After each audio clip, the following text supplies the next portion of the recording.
warahmatullahi wabarakatuh. Alhamdulillahi rabbil alamin.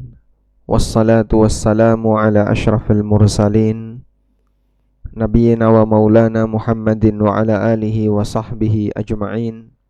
Wa ashhadu an la ilaha illallah wahdahu la syarika lah. Wa ashhadu anna Muhammadan abduhu wa rasuluh sallallahu alaihi wa ala alihi wa sahbihi wa man tabi'ahum bi ihsanin ila yaumiddin. Alhamdulillah, puji syukur kita haturkan kehadirat Allah Subhanahu wa taala. Kembali di pagi ini kita melanjutkan kajian dengan membaca kitab Umdatul Ahkam. Dan insyaallah kita akan membaca hadis terakhir di bab tentang masalah makanan. Karena setelah ini kita masuk pada bab baru yang diberi judul oleh penulis dengan Kitabul Libas, bab tentang masalah halal haram dunia pakaian. Di bab tentang masalah makanan, di hadis yang terakhir, hadis nomor 400, penulis membawakan keterangan dari Abdullah bin Abbas radhiyallahu anhuma. Qala, beliau bercerita, balagha Umar radhiyallahu anhu anna fulanan ba'a khamran. Sampai kepada Umar sebuah berita bahwa ada informasi si A telah menjual khamr. Faqala, lalu Umar mengatakan, qatalallahu fulanan, semoga Allah melaknat si A. Alam ya'lam anna Rasulullah sallallahu alaihi wasallam qala, tidakkah dia sadar bahwa Rasulullah sallallahu alaihi wasallam pernah bersabda, la'anallahu al-yahuda, semoga Allah melaknat Yahudi, hurrimat alaihimus syuhumu fajamaluha faba'uha, diharamkan bagi mereka untuk makan lemak, lalu mereka mencairkan lemak itu sehingga dijadikan minyak, faba'uha, lalu mereka menjualnya dan mereka makan hasil penjualannya. Di footnote 1 disebutkan riwayat Bukhari dengan judul la yudhabu syahmul maitah wa la yuba'u wadakuhu, tidak boleh mencairkan lemaknya bangkai kemudian menjual hasilnya. Dan juga dalam hadis ma dzukira an bani Israil, penjelasan tentang perbuatan Bani Israel, juga diriwayatkan oleh Muslim. Baik, kita insyaallah akan membersamai hadis ini dan sedikit membahas tentang masalah pemanfaatan khamr. Bapak Ibu yang dimuliakan Allah Subhanahu wa taala, mungkin sebelumnya kami meminta sebelah kanan ya, agar ke depan memberi kesempatan bagi yang tidak kebagian karpet agar bisa kebagian karpet, karena sekarang lagi agak dingin ya. Insyaallah. Ini tantangan berat adalah bangun tidur hujan. Insyaallah. Itu pilihannya dua, narik selimut atau narik nafas dalam-dalam ya. Alhamdulillah, dan Bapak Ibu berhasil untuk melawan hawa nafsu sehingga tetap nekat ke masjid. Ini nekat nggak kayak gini? Tidak ya? Baik, kita coba jelaskan hadis ini terlebih dahulu.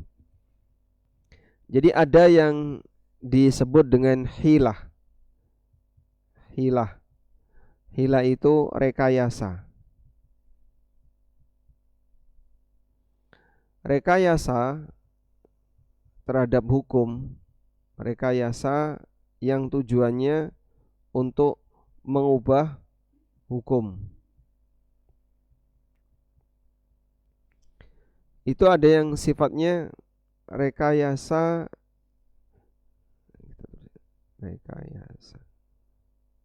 untuk mengubah hukum. Nah, ada yang tujuannya untuk mengubah hakikat sehingga hukum berubah. Yang kedua, ada rekayasa yang tujuannya untuk mengubah hukum. Ini mempermainkan hukum.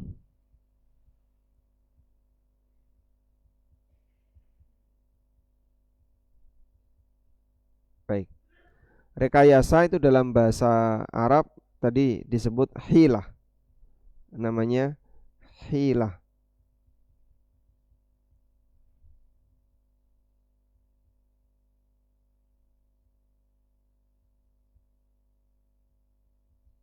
Begini.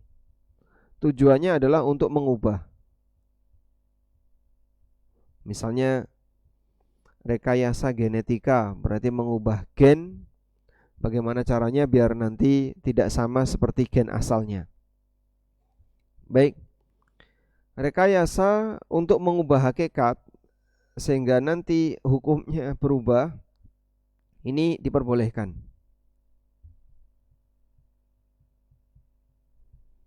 Dan bahkan Allah ajarkan dalam Al-Quran ketika Allah memberikan solusi kepada seorang nabi yang diuji oleh Allah Subhanahu wa taala dengan aneka ujian, lalu sampai kemudian istrinya tidak sabar, kemudian beliau bernazar untuk memukul istrinya. Nabi siapa yang dimaksud? Nabi siapa yang dimaksud? Nabi Ayub. Allah sebutkan dalam Al-Quran tentang Nabi Ayub alaihissalatu wassalam, di mana Nabi Ayub mau memukul istrinya. Berapa banyak beliau mau memukul istrinya? Sebanyak 100 kali. Lalu Allah Subhanahu wa taala arahkan kepada Nabi Ayub, wa khudh biyadika dighsan fadrib bihi wala tahnath, inna wajadnahu sabira ni'mal abdu innahu awwab. Ambillah segenggam lidi, fadrib bihi, dan gunakan itu untuk memukul, wala tahnath, dan jangan kau batalkan sumpahmu. Jadi Nabi Ayub ketika ditinggal oleh seluruh keluarganya, tinggal satu istri yang paling setia. Dan itu yang menemani Nabi Ayub ketika Nabi Ayub sakit selama bertahun-tahun. Hingga akhirnya istri yang setia ini sempat tergoda oleh setan. Jadi setan, ada sebagian riwayat yang mengatakan bahwa setan menawarkan kepada istrinya, coba suamimu disuruh minum ini. Minuman ini akan membuat suamimu jadi sehat kembali, akan sembuh. Ternyata minuman itu adalah khamar. Nah, ketika Nabi Ayub tahu itu, maka beliau bersumpah, jika nanti sembuh, aku akan memukul istriku sebanyak 100 kali. Allah menghargai amalan istrinya. Beliau adalah wanita yang baik, jujur ketika beramal. Maka pada saat Nabi Ayub sembuh dan ingin mewujudkan sumpahnya, Allah memberikan arahan. Begini saja, kamu ambil 100 lidi, ikat jadi satu, pukulkan. Karena kan sumpahnya memukul istrinya sebanyak 100 kali. Nah, ketika itu dipukulkan, ada 100 lidi yang terpukul dalam waktu bersamaan. Dan itu tidak akan sakit. Wala tahnath, dan tidak perlu membatalkan sumpahmu.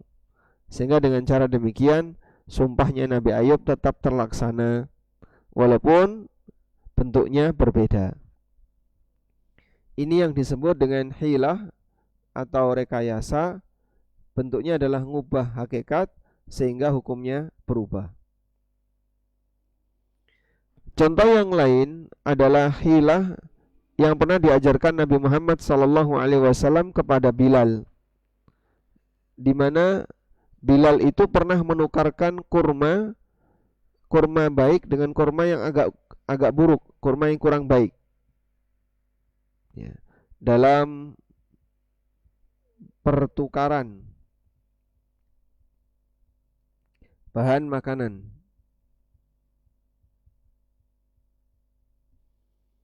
Jadi kalau begini Pak, kurma bagus ditukar dengan kurma KW 9 kurang bagus sih. Ini 1 kilo, yang ini 2 kilo. Boleh nggak kayak gini? Boleh atau tidak ini? Tidak boleh. Ini namanya riba. Ini namanya riba fadl. Ini disebut dengan riba fadl. Contoh yang lain, 1 kilogram beras rojo lele, insyaallah, ditukar dengan 2 kilogram beras bramo. Boleh ini? Enggak boleh. Ini masuk kategori riba fadl. Maka disarankan oleh Nabi SAW caranya seperti ini. 1 kilogram beras rojo lele ditukar dengan uang, alias dijual dengan uang. Nah, setelah dapat uang dipakai untuk transaksi beli lagi beras bramo misalnya. Nanti ini akan dapat 2 kilo, ini dapat 1 kilo. Nah, ketika ngubah hakikat seperti ini, hukumnya boleh. Kalau sudah berubah hakikatnya, maka berarti hukumnya juga berubah. Kalau hakikatnya sudah berubah, maka hukumnya berubah. Sekarang kita beralih ke rekayasa jenis yang kedua. Rekayasa jenis yang kedua itu rekayasa yang mempermainkan hukum, sehingga yang terjadi di situ tidak mengubah hakikat. Tidak mengubah hakikat. Gimana bentuk rekayasa yang kedua ini yang tidak mengubah hakikat? Rekayasanya kayak gini. Contoh rekayasa tidak mengubah hakikat. Contoh rekayasa untuk mempermainkan hukum.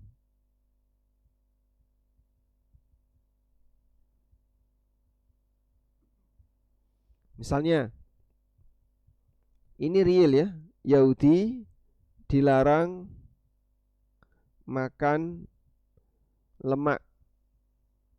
Jadi lemak-lemak itu nggak boleh bagi Yahudi. Lemak di ekor ya. Ada kambing lemaknya banyak di bagian ekor, bagi Yahudi itu nggak boleh, harus dibuang. Yahudi dilarang makan lemak. Udah? Lalu oleh Yahudi lemak tadi, lemak dicairkan. Setelah dicairkan, dijual dalam bentuk minyak. Dijual minyaknya. Lalu mereka makan hasil penjualan itu. Kemudian makan hasil penjualan. Pada kondisi ini mereka dilaknat oleh Nabi SAW. Dan Nabi SAW mengatakan, la'anallahu al-yahuda hurrimat alaihim syuhum fajamaluha faba'uha. Allah melaknat Yahudi, mereka diharamkan untuk makan lemak, lalu mereka cairkan, kemudian mereka jual. Hasilnya dipakai untuk makan. Nah, mereka beralasan, aku kan tidak makan lemak, tapi yang aku lakukan adalah jualan minyak. Lah minyakmu dari mana? Ya dari lemak yang kami cairkan. Hukumnya apa? Itulah yang disebut dengan rekayasa, tapi mempermainkan hukum. Baik, dan itu perbuatan Yahudi. Mungkin ada banyak orang di masa sekarang yang modelnya rekayasa seperti itu, dalam rangka mempermainkan hukum. Dan ingat, itu termasuk di antara prakteknya orang Yahudi. Sekarang kita akan membahas tentang pemanfaatan khamr. Ada benda yang dia tidak punya manfaat halal sama sekali. Benda yang tidak punya manfaat halal sama sekali, solusinya cuma satu, dibuang, tidak ada yang lain. Nah sekarang bagaimana dengan khamr? Kita akan lihat mengenai pemanfaatan khamr. Khamr itu punya enggak manfaat halal? Apa manfaat halal khamr? Manfaat halal khamr ada enggak? Dijadikan cuka, Pak. Bagaimana kalau dijadikan cuka? Nah sekarang mau kita bahas itu ya. Ini adalah hadis yang menjelaskan tentang bolehkah khamr dijadikan cuka. Hadis dari Anas bin Malik. Anna Abu Talha sa'ala an-nabiy sallallahu alaihi wasallam an aitamin warithu khamran. Abu Talha pernah bertanya kepada Nabi sallallahu alaihi wasallam mengenai keberadaan anak yatim yang mereka mendapatkan warisan berupa khamr. Dapat warisan berupa khamr. Berarti kan dulu saking berharganya khamr sampai ada orang yang meninggalkan warisan berupa khamr. Sebelum khamr diharamkan, masyarakat Madinah jualan khamr. Qala, kata Nabi sallallahu alaihi wasallam, ahrikha, enggak boleh, buang semuanya. Padahal itu warisan anak yatim, enggak peduli meskipun yang punya adalah anak yatim. Qala, kemudian Abu Talha bertanya, afala naj'aluha khallan, boleh enggak kita jadikan sebagai cuka, sehingga khamr yang banyak tadi tidak perlu kita buang, kita peram lalu nanti jadi cuka. Dan cuka halal atau haram? Halal. Maka dalam posisi ini kita tetap mengkonsumsi sesuatu yang halal, menyelamatkan harta milik anak yatim itu sehingga tidak perlu dibuang karena statusnya sudah jadi cuka yang halal. Qala, jawab Nabi sallallahu alaihi wasallam, la, enggak boleh. Hukumnya tidak boleh. Baik. Nah, perubahan khamr ke cuka, khamr ke cuka, perubahan ini bisa masuk kategori rekayasa. Sehingga kalau dilakukan rekayasa, di mana posisi khamr ketika difermentasi terus, maka dia bisa menjadi cuka. Baik, sekarang coba kita lihat. Para ulama kemudian menjelaskan tentang apa hukumnya memproduksi cuka dari khamr. Khamr idza takhallalat binafsiha, ketika jadi cuka dengan sendirinya, min ghairi mu'alajatin, tanpa diproduksi oleh manusia, fala khilafa, tidak ada perbedaan pendapat di kalangan para ulama fi jawazi isti'mali hadzal khal an-nashi' 'anil khamri. Ulama sepakat bolehnya menggunakan cuka itu walaupun dulu terbuat dari khamr. Wa kadza idza takhallalat binaqliha min syamsin ila dhillin wa aksihi inda jumhuril fuqaha. Demikian pula ketika khamr itu dipindahkan, awalnya kepanasan terus ditaruh di dalam, akhirnya berubah jadi cuka, maka saat berubah jadi cuka itu boleh dimanfaatkan. Waqad tsabata, dan terdapat riwayat yang sahih bahwa Nabi SAW makan dengan menggunakan cuka. Bahkan beliau memujinya, sebagaimana disebutkan dalam hadis riwayat Muslim dari sahabat Jabir bin Abdullah radhiyallahu anhuma, bahwa Nabi SAW pernah makan lalu tanya kepada istrinya, al-udum, apakah kalian punya cuka? Faqalu, apakah kalian punya al-udum, punya lauk? Ada lauknya enggak? Masa cuma roti doang? Faqalu, lalu istri beliau menjawab, ma indana illa khallun, kami tidak punya apa-apa kecuali cuka. Fada'a bihi, kemudian Nabi SAW minta dibawakan cuka itu. Faja'ala ya'kulu bihi, maka Rasulullah SAW makan pakai cuka. Kebiasaan orang di sana nasinya itu apa? Roti. Roti disobeki. Sehingga mau makan ngambil dikit dicolek. Nyoleknya apa? Yogurt. Untuk sekarang yogurt ya. Jadi mereka makan dengan rasa kecut. Kita nggak biasa seperti itu. Ada yang nyoleknya pakai garam. Ada yang nyoleknya pakai kuah apa itu? Kuah kari ya. Kuah kari. Itu Masya Allah Pak, kalau nggak terbiasa ya kita nggak doyan. Saya sendiri berkali-kali mau nyoba itu nggak doyan. Raiso melbu gitu. Mending makan yogurtnya ya, minum yogurtnya masih bisa. Tapi kalau sudah kari atau apa itu nggak sanggup kita. Buka puasa di Masjidil Haram atau Masjid Nabawi, hidangannya seperti itu. Itu makanan Timur Tengah, orang-orang India dan kanan kirinya. Kita senangnya nasi sama gorengan ya. Dikasih seperti itu nggak doyan. Tapi jamaah kita arahkan pokoknya harus belajar. Yang penting melebu. Bos setelah itu muntah enggak apa-apa. Itu kita latih untuk makan seperti itu dan enggak kuat. Ada satu makanan yang paling saya suka ya, namanya kishtoh.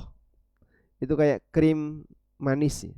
Dan kita gunakan kurma dicolek kishtoh. Nah, kalau itu seneng kita. Bagus, enak ya.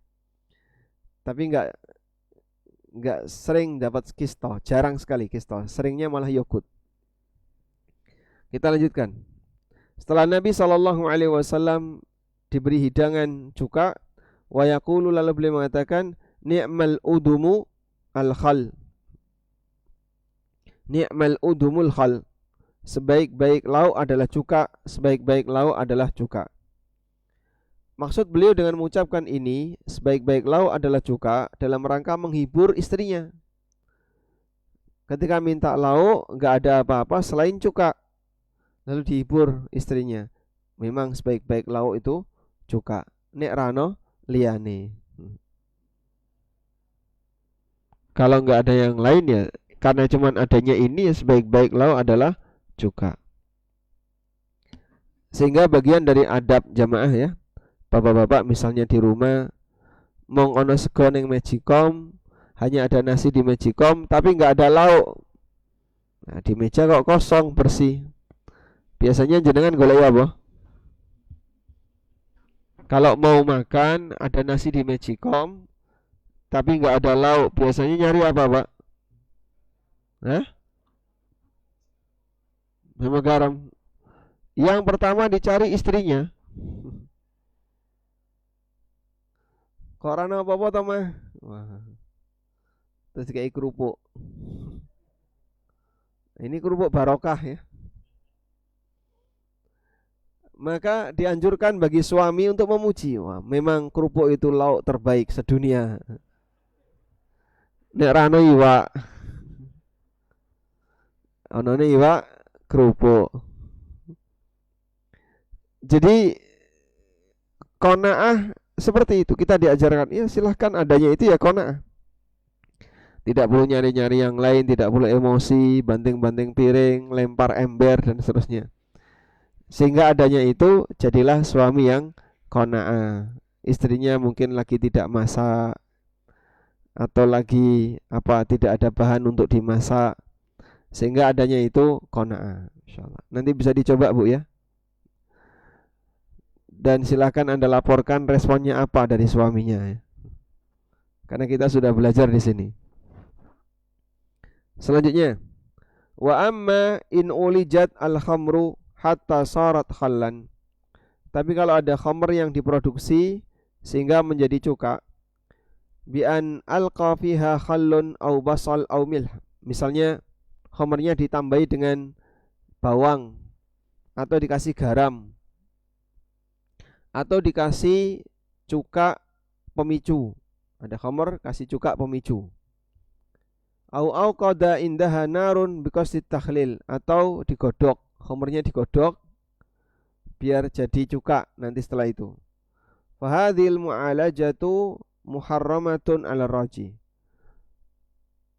penggunaan proses seperti ini statusnya haram menurut pendapat yang lebih kuat, wa huwa madhhabus Syafi'iyah wal Hanabilah wa riwayatun an Malikin. Dan ini adalah pendapat Syafi'iyah, Hambali, dan riwayat dari salah satu riwayat dari Imam Malik. Wa qala al-Hanafiyah wa huwa rajih indal Malikiyah. Sementara menurut Hanafiyah dan pendapat yang lebih kuat dalam mazhab Malikiyah, yajuzu takhlilul khamri, boleh mengubah khamar jadi cuka dan boleh untuk diminum atau dimakan sebagaimana Nabi sallallahu alaihi wasallam makan cuka. Dan ini sifatnya mutlak tanpa membedakan antara at-takhlil wa takhallul, tanpa membedakan antara khamr yang berubah sendiri atau yang diproduksi oleh manusia. Baik. Dan wallahu taala alam, pendapat yang lebih mendekati adalah pendapat jumhur ya. Pendapat jumhur di situ tadi ada Syafi'iyah, Hambali, dan pendapat Imam Malik dalam salah satu riwayat. Karena perintah Nabi SAW ketika Abu Talha tanya, kalau ada anak yatim yang cuman punya warisan berupa khamr, faqala, jawab Nabi SAW, ahrikha, buang khamr itu. Afala naj'aluha khallan, boleh enggak kita jadikan sebagai cuka? Qala, jawab Nabi SAW, la, enggak boleh. Nah ini dalil bahasanya jika khamr itu bisa dipertahankan, maka Rasulullah SAW akan mengizinkan untuk menjadikannya sebagai cuka. Wallahu alam. Baik.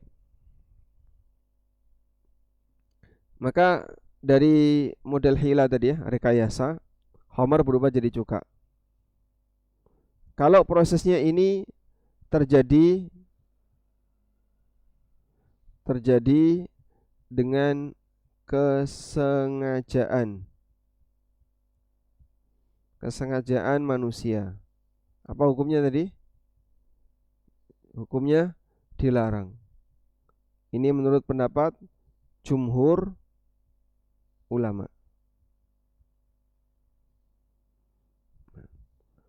Kemudian yang kedua, terjadi di luar kesengajaan.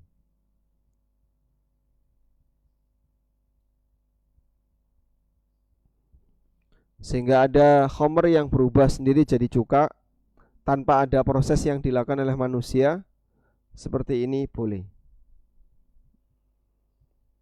Ya meskipun saya sendiri juga bingung gimana caranya.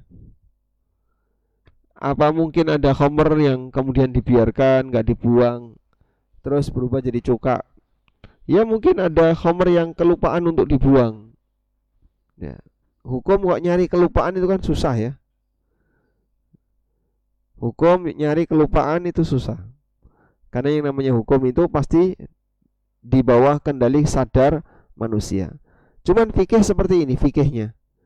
Artinya ya kalau terjadi di luar kesengajaan hukumnya boleh. Tentang bagaimana prosesnya wallahu alam. Fikih tidak bersinggungan dengan itu. Nah, dan insyaallah pendapat yang kedua ini yang lebih mendekati sebagaimana yang tadi kita sampaikan. Baik.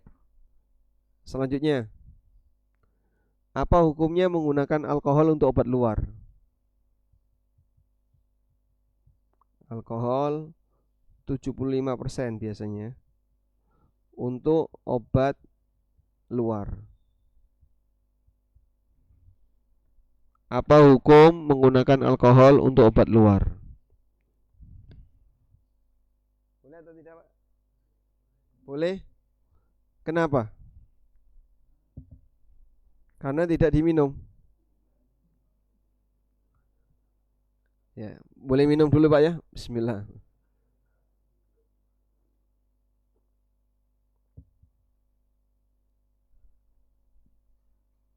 Kita punya beberapa kasusnya. Alhamdulillah. Alkohol 75% untuk obat luar. Rum untuk campuran makanan. lalu nanti menguap. Di sini kan dia menguap. Dicampurkan dia bentuknya rum. Rum bentuknya apa? Cairan ya. Cairan rum campurkan ke nasi goreng, kemudian diaduk-aduk, menguap. Nah, itu boleh atau tidak?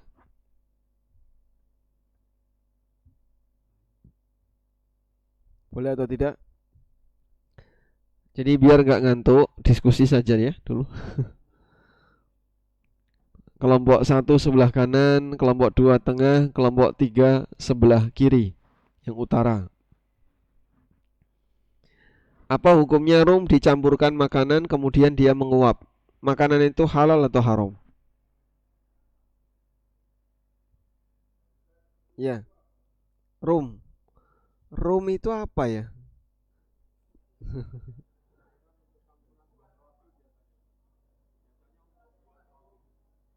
Biasanya untuk buat roti, untuk kue. Dia bentuknya soda.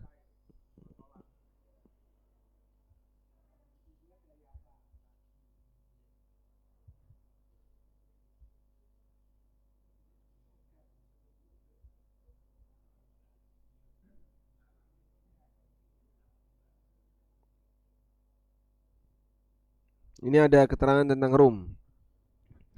Rum adalah minuman beralkohol yang terbuat dari tetes tebu atau molase yang difermentasi dan disuling. Ada yang ini yang bentuknya molase ya. Kemudian ini yang bentuknya ragi. Cukup jelas insyaallah. Minuman beralkohol terbuat dari tetes tebu atau molase yang difermentasi.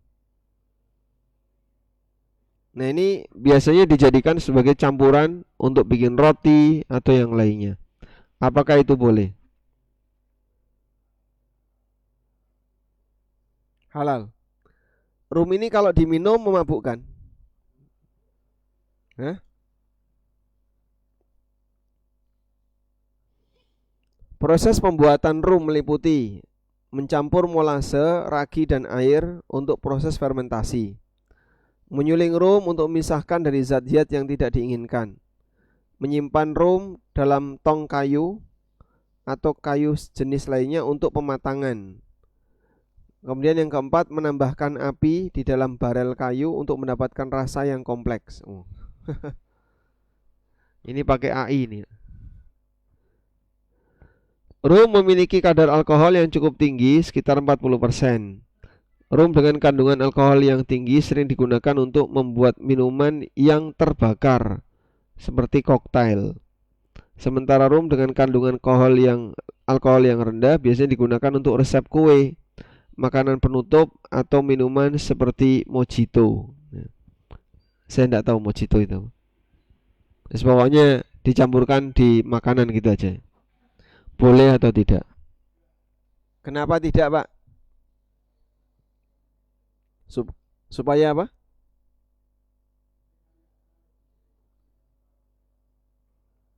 Rekayasa. Baik, begini ya. Kalau ada eh, apa? Minuman beralkohol dan dia memabukkan, maka perintahnya apa? Nabi SAW perintahkan apa? Suruh buang. Disuruh untuk buang. Berarti boleh nggak dicampurkan di makanan? Nah, suruh buang kok malah dicampurkan di makanan. Rum ini dengan kadar alkohol 40% itu memabukkan. Sekarang alkohol 75%. Alkohol 75% atau 70% ya. Alkohol 70% ini homer atau bukan? Bukan. Tapi apa ini? Alkohol 70% itu apa ini? Gimana, Pak? Dia statusnya antiseptik, berarti racun ya. Racun. Sehingga kira-kira kalau 1 liter diminum gitu, innalillahi, baik. Maka statusnya racun bukan khamr. Oleh karena itu perlu nggak ini dibuang? Apakah wajib dibuang? Dimanfaatkan untuk antiseptik. Nah, jadi begini ya. Khamr itu perintahnya dibuang. Perintahnya dibuang. Sebagaimana sabda Nabi SAW, ahrikha, buang semuanya. Maka Madinah ketika itu becek khamr karena saking banyaknya orang yang membuang khamr. Tanah itu kalau sudah nggak bisa meresap, jadi saturasi, jadinya gimana? Becek, karena udah jenuh, terlalu banyak yang meresap sehingga terjadi kejenuhan, maka tidak bisa lagi meresap. Nah, khamr itu perintahnya untuk dibuang. Oleh karena itu, yang terjadi adalah pelanggaran. Pelanggaran khamr dilakukan ketika kapan? Khamrnya di apa? Dicampur. Nah, perintahnya suruh buang malah dicampur dengan yang lain. Ini pelanggaran. Udah? Tapi kalau selain khamr ini bebas. Yang penting tidak berbahaya.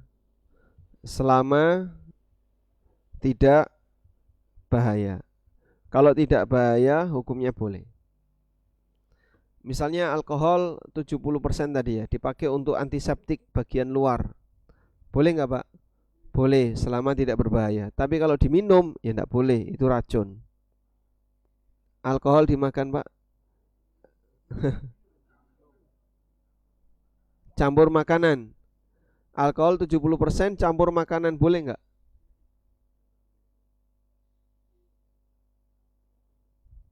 Alkohol 70% kita campurkan es degan 1 liter. Alkoholnya misalnya 25 mili ya. Dikit aja 25 mili dicampurkan ke es degan 1 liter. Boleh atau tidak? Kenapa nggak boleh? Nanti es degan ini jadi khamr.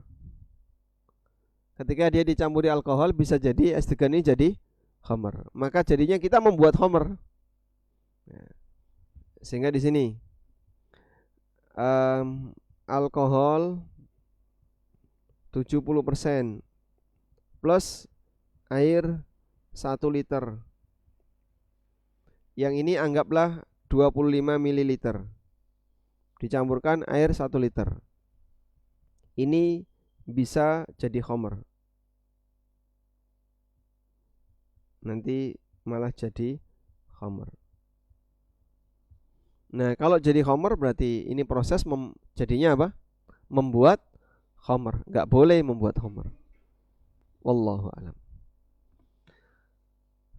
Baik, silakan Pak.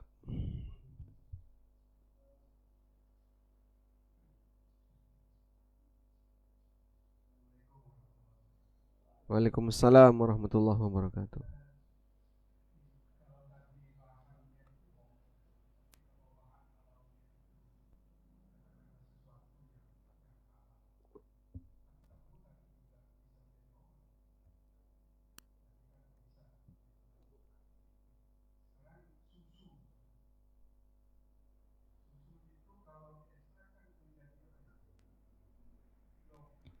Jadi yogurt.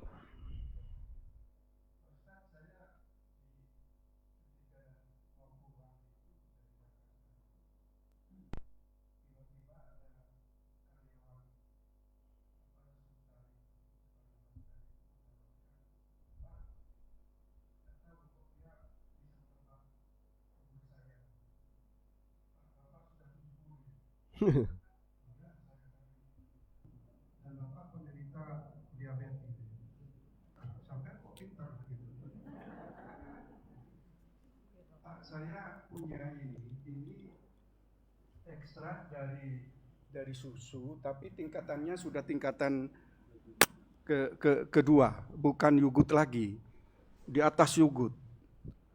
Saya tidak tahu namanya, tapi beliaunya ini menawarkan, Pak, ini untuk orang yang berusia 70 penderita diabetes cukup bagus itu. Tapi sudah di atas Yogut itu anunya, artinya tingkat kekecutannya itu mungkin sudah hampir sama dengan cuka begitu.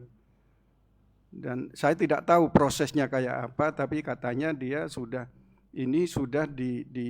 diproses di labnya IPB gitu, Institut Pertanian Bogor. Saya kemudian ya sudahlah, wong dia nawar apa anunya itu bagus kok iklannya begitu loh. Ini untuk orang 70 tahun penderita diabetes gitu loh. Ya sudah saya beli gitu, saya beli. Di rumah masih ada sekarang. Saya beli 2 botol gitu. Botol besar gitu, 2 botol besar gitu. Dan sekarang masih tinggal setengah botol gitu. Saya minum terus. Saya cuman tadi dengarkan apa penjelasan dari Pak Ustadz itu kok ojo-ojo tingkat kekecutannya sudah menyamai alkohol gitu ya. Karena Pak jangan diminum begitu saja Pak ya gitu ya. Bapak harus dicampur dengan madu untuk menghilangkan kekecutannya. Saya tidak tahu Pak Ustadz, ini terus terang saja kalau dikaitkan dengan proses, pasti ini melalui rekayasa yang sengaja begitu ya, karena melalui lab di perguruan tinggi gitu. Apakah ini tadi kalau merujuk pada hadis Nabi tadi itu, buang sajalah, tidak usah diminum gitu ya. Nah, itu loh. Atau tetap saya minum gitu loh. Atau diberikan. Hah?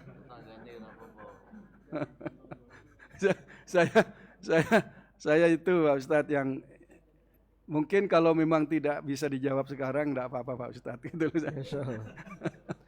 Nggak, saya malah pengen tahu setelah Bapak minum itu masih bisa ngimami nggak?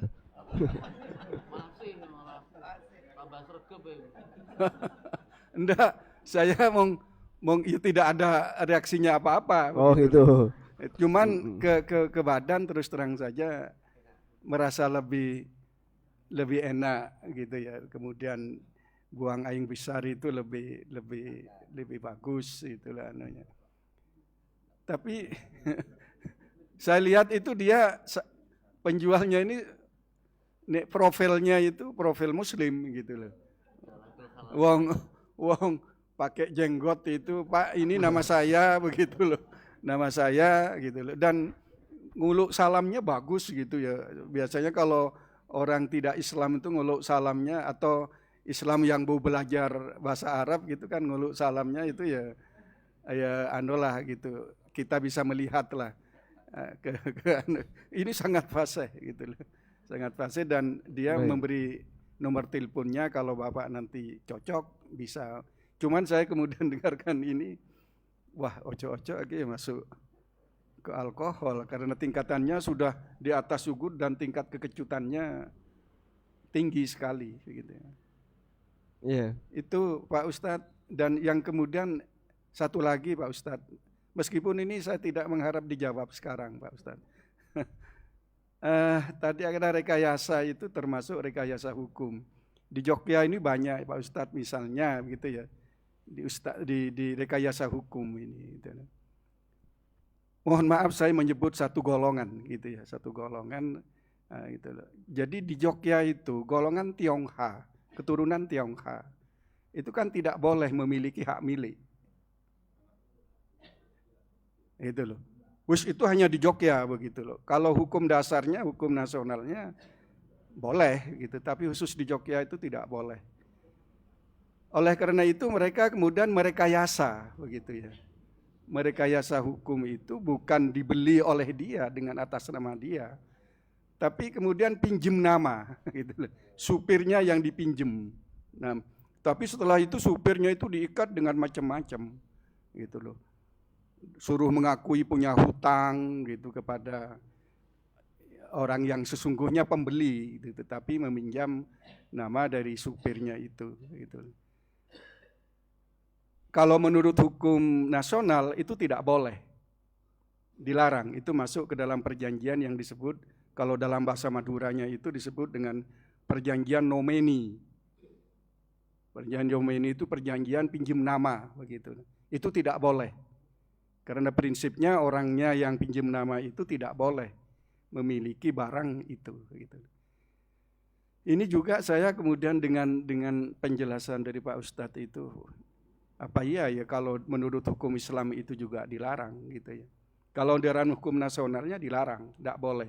Itu termasuk merekayasa hukum. Dalam bahasa yang lebih adalah penyelundupan hukum gitu.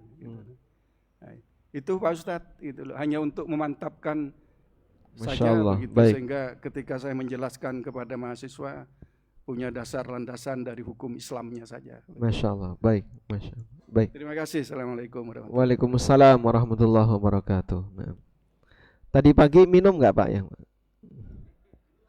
Kalau masih bisa bicara lancar seperti ini kan berarti tidak mabuk gitu.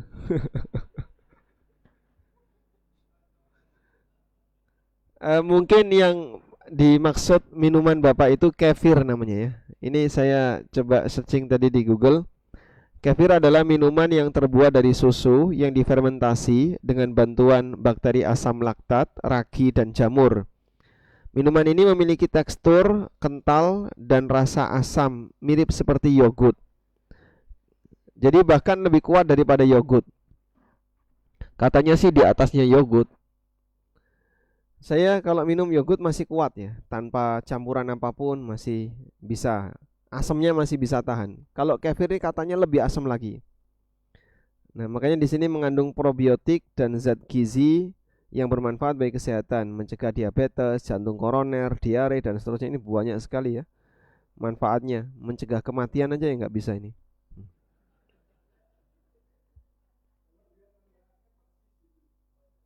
Persis ya. Ya jadi mungkin kefir. Insya Allah kalau kefir halal Pak, dan tidak memabukkan. Jadi walaupun Bapak minum dalam jumlah banyak, insya Allah tetap bisa ngimami Pak, kalau nggak mabuk. Ya semoga karena semuanya lama-lama kalau sudah expired beracun, dan seperti ini bisa jadi lebih cepat expirednya, maka tolong dirawat dengan baik. Misalnya harus dikolkas atau apa, diikuti saja prosedur yang berlaku. Wallahu alam. Halal Pak. Cuman untuk tahap awal biasanya diare. Nah, alhamdulillah berarti lambungnya kuat ya. Baik. Ya nanti mungkin bisa dikonsultasikan ke dokter Zainal atau yang lainnya. Barangkali beliau ada saran. Selanjutnya yang kedua terkait rekayasa hukum. Jadi memang rekayasa hukum dalam syariat ini hukumnya haram, dosa besar. Ada namanya jual beli inah. Jual beli inah itu rekayasa riba. Mungkin Bapak sudah pernah mendengar ya, jual beli inah. Ini rekayasa riba. Jadi dia pikir saya tidak melakukan riba, padahal aslinya itu riba. Jadi contohnya kayak gini, ada A dan B. Ini lagi butuh uang. A lagi butuh uang. B ini punya HP. Lalu A datang ke B, wahai B, saya mau utang. B nggak mau ngutangi. Buat apa saya ngutangi? Nanti nggak dapat untung sama sekali. Kalau mau dapat untung haram, riba. Jadi B tahu kalau itu nggak boleh. Gini aja, wahai A, saya punya HP. Maka saya jual HP ini ke kamu dengan harga 10 juta. 10 juta dibayar kredit. Lalu HP itu diserahkan ke si A suruh bayar 10 juta kredit selama setahun. Nah, kemudian oleh si A dijual kembali ke B. Nah, saya butuh duit, orang butuh HP. Sudah, sekarang kamu jual kembali HP itu. Dijual kembalilah ke si B dengan harga 8 juta tunai. Ya.